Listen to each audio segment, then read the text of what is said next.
Assalamualaikum warahmatullahi wabarakatuh. Kenalkan, nama saya Billy Sabera, Menkom, dosen Prodi Teknologi Informasi, Politeknik Negeri Tanah Laut. Pada hari ini saya akan menjelaskan bahwa terdapat menjelaskan mata kuliah pengantar basis data, di mana mata kuliah ini terdiri dari yang pertama yaitu penjelasan mata kuliah.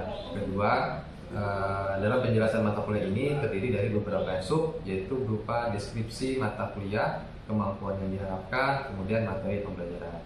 Selanjutnya, yang kedua ada sistem dan metode pembelajaran, di mana dalam sistem dan metode pembelajaran terdiri dari sistem pembelajaran, metode pembelajaran, dan interaksi antara mahasiswa dan dosen. Kemudian yang ketiga, dalam pembelajaran pengantar basis data ini yaitu melakukan sistem penilaian mata kuliah. Kemudian yang keempat, melakukan rekaman proses pembelajaran. Nah, dalam penjelasan mata kuliah ini terdiri dari deskripsi mata kuliah itu, yaitu mata kuliah pengantar basis data merupakan adalah membahas tentang pengantar basis data, konsep dan arsitektur SMBD, basis data relasional, dan normalisasi pengantar basis data. Pengantar basis data merupakan mata kuliah dasar yang sangat penting dalam teknologi informasi, dan harapan lulusan dari jurusan dapat mendesain dan membangun basis data untuk kepentingan pembangunan perangkat lunak. Pada pertemuan dalam RPS di pertemuan 4 dan 6 itu terdapat materi yaitu tentang entitas relasi diagram, yang mana nanti akan saya jelaskan materi ini pada proses pembelajaran untuk mata pertemuan IRD. Kemudian pada pemrograman basis data ini bisa menggunakan Visio, ya, untuk tools yang digunakan membuat IRD tersebut. Kemudian capaian yang diharapkan dari mata kuliah ini yaitu memiliki pengetahuan komputasi untuk menyelesaikan permasalahan dengan pendekatan teknologi informasi, memiliki kemampuan dalam merancang data pada sistem pengelolaan data. KTP yang diharapkan yaitu mahasiswa dapat merancang IRD sesuai dengan pertemuan 4 dan 6. Sistem dan metode pembelajaran yang digunakan pada pengantar basis data yaitu pertama, sistem pembelajaran dilakukan 2 kegiatan yaitu kelas offline dan menggunakan admin di Sipati.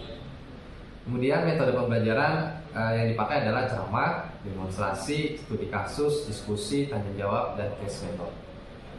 Interaksi antar dosen dan mahasiswa dilakukan yaitu presensi, feedback dari pengajaran, memberikan kesempatan bertanya saat kuliah, memberikan waktu diskusi di luar jam perkuliahan.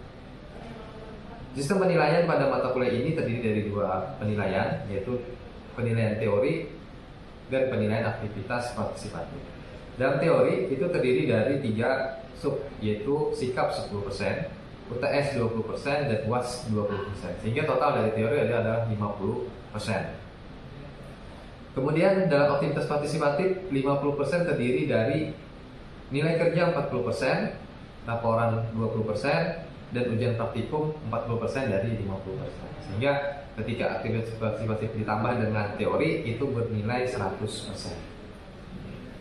Oke, demikian yang bisa saya sampaikan untuk deskripsi mata kuliah, dan proses pembelajaran akan disampaikan langsung setelah ini.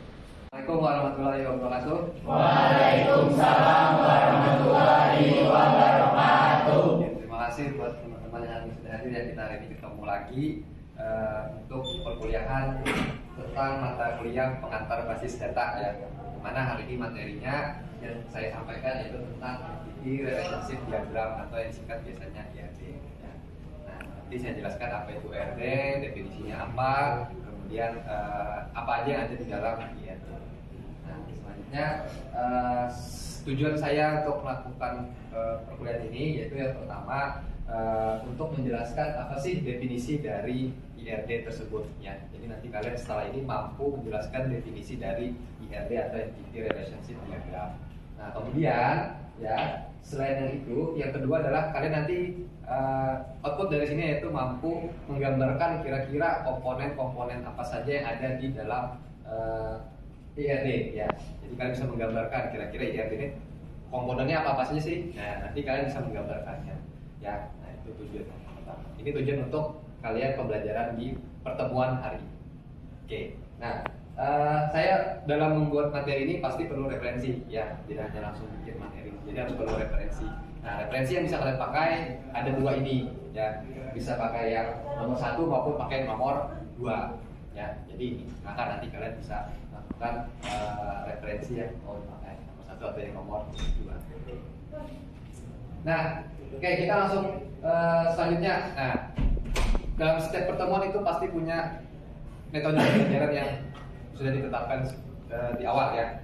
Contohnya, untuk hari ini kita pakai struktur pembelajaran, yaitu pertama nanti saya akan menyampaikan teori, ya, teorinya tadi tentang definisi IRD, ya, kemudian nanti komponen-komponen yang apa saja ada di IRD, 2 itu. Nah, setelah itu nanti saya akan berikan tugas buat kalian secara saya tuh tahu feedbacknya bagaimana setelah saya jelaskan, apakah kalian mengerti dengan definisi tadi, apakah kalian mengerti dengan komponen-komponennya tadi. Saya kasih tugas kelompok, nanti silakan dikerjakan, lalu minggu depan silakan kalian presentasikan untuk saya tahu sejauh mana yang kalian dapat dari perkuliahan pada hari ini, ya. Nah, setelah itu di akhir nanti saya akan memberikan kesimpulan terkait IRD tadi apa, kemudian mungkin saya lemparkan ke kalian IRD itu apa, kemudian komponen-komponennya apa, ya. Jadi nanti disimpulkan. Nah, kita langsung aja ke materi yang utama hari ini, ya. Nah, di sini ada yang namanya yaitu entitas relationship diagram, ya, ERD. Nah, di sini definisinya yaitu adalah sebuah gambar atau diagram. Gambar atau diagram berarti kan kayak semacam diagram ada strukturnya seperti itu, ya. Diagram yang digunakan untuk menggambarkan hubungan entitas atau objek dalam sebuah database. Jadi ini hubungannya sama database, ya, sama database dulu antar tabel dan antar tabel. Tapi belum dalam bentuk tabel, masih dalam bentuk diagram, ya. Bedanya dalam bentuk. Ya, nanti diagram itu ada apa aja sih? Pasti nanti ada simbol-simbolnya, ya. Simbol. Jadi ada sebuah menggambarkan diagram dari relasi antar database. Ya. Jadi untuk menggambarkan sebuah relasi dalam sebuah database. Nah, kemudian, ya, nah, simbol-simbolnya ada 4 ini yang utama, yang sering dipakai, ya. Ada 4 ini yang paling sering digunakan. Sebenarnya lebih dari 4 ini, tapi yang paling dasar dan paling sering dipakai adalah 4 ini. Nah, 4 ini. Dari 4 ini, yang pertama itu adalah yang paling atas, yang biasanya kita sebut sebagai tabel, ya, nama tabel, yaitu adalah entitas, ya. Simbolnya persegi panjang. Persegi panjang. Jadi nanti di persegi panjang itu kita tuliskan nama entitasnya apa, ya. Itu entitas. Objek atau tabel untuk menyimpan data. Itu untuk yang entitas. Nah, di dalam entitas itu ada atribut nanti, ya. Atribut itu ya tadi kan kalau entitas tabel, di dalam tabel itu ada kolom-kolom atau field-fieldnya. Nah, itu digambarkan atau disimbolkan dalam bentuk oval, bukan lingkaran, ya, oval. Ini nanti dia melekat di dalam entitas. Atribut akan melekat di dalam entitas. Nah, untuk menghubungkan antar tabel atau antar entitas itu kita menggunakan yang namanya relasi. Nah, bentuknya adalah seperti yang di depan atau adalah ketupat, ya, seperti ketupat. Seperti itu. Jadi nanti entitas 1 dengan entitas 2 di tengah-tengahnya ada yang penghubung, yaitu ketupat tadi, yaitu adalah si relasi. Nah, untuk menghubungkan dari entitas 1 dan entitas 2 ada relasi di tengah, tapi dia perlu garis, ya, untuk saling berhubungan. Nah, garisnya ini yang disebut dengan garis relasi atau hubungan, sehingga terhubunglah antara entitas 1 dan entitas 2 dengan relasi dan garis relasi. Oke. Selanjutnya, oke. Nah, di mana aja sih IRD itu yang sering kita pakai? Ya, banyak dalam kehidupan nyatanya. Banyak sekali dalam kehidupan nyata tuh banyak. Contohnya nih, yang bisa saya contohkan di depan itu misalkan di kasus akademik, ya. Kemudian yang kedua itu bisa di presensi. Kemudian yang ketiga itu di perpustakaan, ya. Karena semua ini pasti menggunakan database. Kemudian ada di penjualan. Kemudian ada kepegawaian, ya. Kemudian ada di stok barang. Nah, inilah kasus-kasus yang kita pakai biasanya di kehidupan sehari-hari. Pasti ketika bicara dengan kasus yang di depan itu pasti kita berbicara dengan data ya. Data yang kita simpan dalam database ya. Nah, dalam database seperti itu. Oke, sampai sini kira-kira nih ada yang mau ditanyakan dulu? Silakan. Oke, silakan. Izin bertanya, Ya. tadi dari kasus perpustakaan itu apakah bisa Bapak memberikan contoh dari entitas dari kasus perpustakaan? Oke, terima kasih pertanyaannya buat Nami ya. Nah, dari kasus ini pasti kalian akan bertanya, pasti juga cuma hanya Nami tanya, kira-kira kasus ini apa aja sih contohnya yang entitasnya itu kan? Nah, apa sih entitasnya yang mana aja sih? Oke, kita contoh misalkan perpustakaan tadi, yang perpustakaan misalkan. Yang ditanyakan sama Nami adalah perpustakaan, ya lo. Nah, contoh entitas yang paling sering dipakai untuk perpustakaan. Tadi entitas gambarnya adalah persegi panjang. Nanti kita gambarkan dulu persegi panjangnya ya, karena kita kan bicaranya Entitas. Yang paling pasti ada entitas di dalam perpustakaan itu adalah Buku. Oke, nah buku. Jadi salah satunya adalah buku. Jadi apalagi yang kira-kira ada nanti kita contohkan, misalkan nanti ada yang pelanggannya atau misalkan member perpustakaan tersebut. Ya bisa aja nanti di sini adalah member misalkan ya. Nah itu contoh entitas. Tinggal kalian cocokkan aja lagi dengan yang lain. Kira-kira yang penjualan apa entitasnya. Tapi tetap simbolnya seperti yang di depan. Gimana Nami? Oke, terima kasih. Nah, tadi sudah saya jelaskan ya dari awal materinya adalah tentang IRB tadi, baik dari definisi, kemudian sudah tadi komponen simbol-simbol dan kemudian contoh kasusnya. Nah, dari materi yang sudah saya sampaikan, dari sini sudah tersampaikan dari tujuan pembelajaran kita, ya, yang di awal itu tujuan pembelajaran kita ada dua, yaitu terkait definisi dan komponen-komponen apa saja yang ada di dalam IRD tadinya. Nah, sehingga dari sudah saya sampaikan, maka dalam materi hari ini sudah cukup untuk saya sampaikan.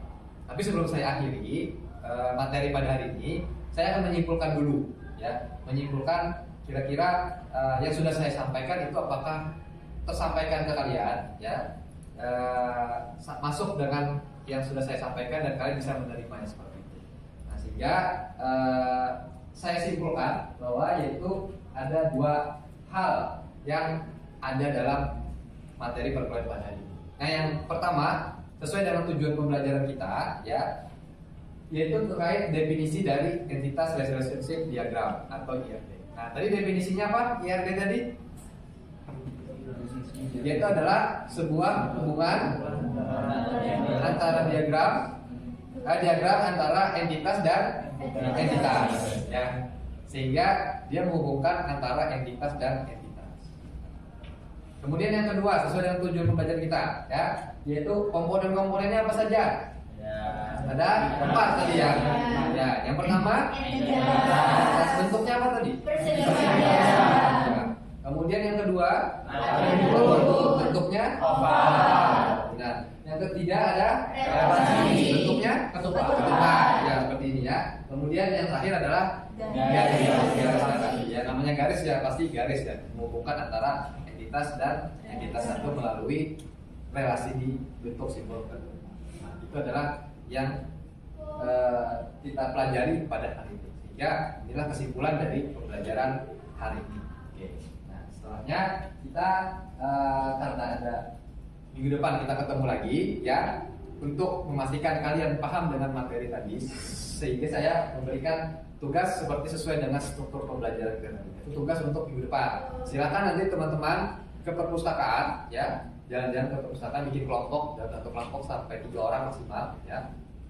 Kemudian kalian jalan-jalan ke perpustakaan, kalian tanyakan, kalian observasi, kalian wawancara di sana, petugas di perpustakaan Politala, ya, kalian tanyakan kira-kira entitas yang ada di dalam perpustakaan itu apa saja. Tadi kan sudah contoh kasusnya adalah perpustakaan yang ditanyakan teman kalian. Nah, di sini sudah ada nih entitas yang pertama yaitu ada buku dan mungkin member. Tapi di sana masih banyak lagi entitasnya dan harus kalian gali yang lain.